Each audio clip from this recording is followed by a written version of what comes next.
ئەبێ خۆ دیار بێ بۆچی بەکارهێناوە کێشەی ڕۆژنامەنووسێکی هەڵبجێ و باز لە داهاتی ناوخۆی هەرێمی کوردستان دەکات. ئەو دەڵێ حکوومەت و بەتایبەتتر دوو حیزبی دەسەڵاتدار نانەوێت داهاتی ناوخۆ بۆ موچە خەرج بکەن. ئەم حکوومەتە نایەوێت داهاتی ناوخۆ بۆ موچە سەرف بکات، ئەمە ڕوونە کە نایەوە سەرفی بکات چاوەڕێە ئەو ئامادەیە مناقەلەیەکە لە بودجەی شوێنێکی ترۆ بۆی بخرێتە سەر بودجەی موچەخۆران ئامادەنیە داهاتی ناوخۆ خەرج بکات. لێرە لەم وڵاتەی ئێمە لەم شوێنی ئێمە لەم هەرێمەی ئێمە کە ناوی کوردستانە لێرە حیزب بەڕێوەی ئەبا حیزب ئێوێ هەموو کەس گۆڕایەڵ و کۆیلەی ئەو بێ بە کورتی ئەم برسیکردنە بەشێکە لە سیاسەتی بە کۆیلەکردن و گۆڕایەڵکردنی خەڵکی بەڵام هەرێمی کوردستان ئەوە ڕوونە ئەم برسیکردنە ڕامی ناکرێتە کۆیلە دڵنیا بە 100 برسیش ببێ نابێتە کۆیلە یەکێتی و پارتی. ماف ناسێک دەڵێ بەپێی یاسا حکوومەت ستەم لە فەرمانبەران و موچەخۆران دەکات چونکە بە یاسا دەبێت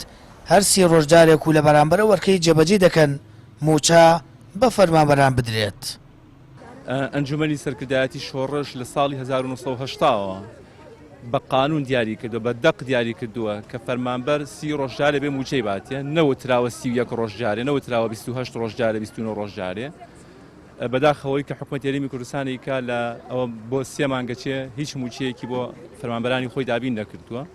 لە بەرامبەر کاتێکە ئەو پارانی کە لە حکوومەتی عراقیەوە دێ ئەو داهاتی ناوخۆی کە هەیەی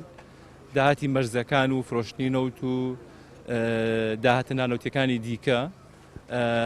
ئەوەی کە ئێمە ئیبینین لە هەندێک سەرچاوی لە کەسانی شارەزا و پسپۆر لە پەرلەمانتارانەوەی بینین داهاتی ناوخۆ زۆر زۆرە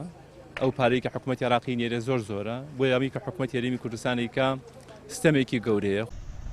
بەپێی بەدواداچوونە ڕۆژنامەوانیەکان یەکێتی و پارتی داهاتی ناوخۆ خاڵاسنوودەکان بۆ گەنجینەی حکوومەت ناگەڕێنەوە نازانرێت ئەو داهاتەش چی لێ دێت ئەوەش کێشەیەکی گەورەی لە بەردەم دابەشکردنی موچە دروست کردووە پارەی موچەی پێتاو ناکەن و بەغدادیش دەڵێ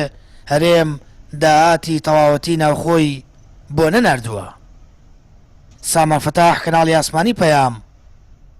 هەڵەبجە.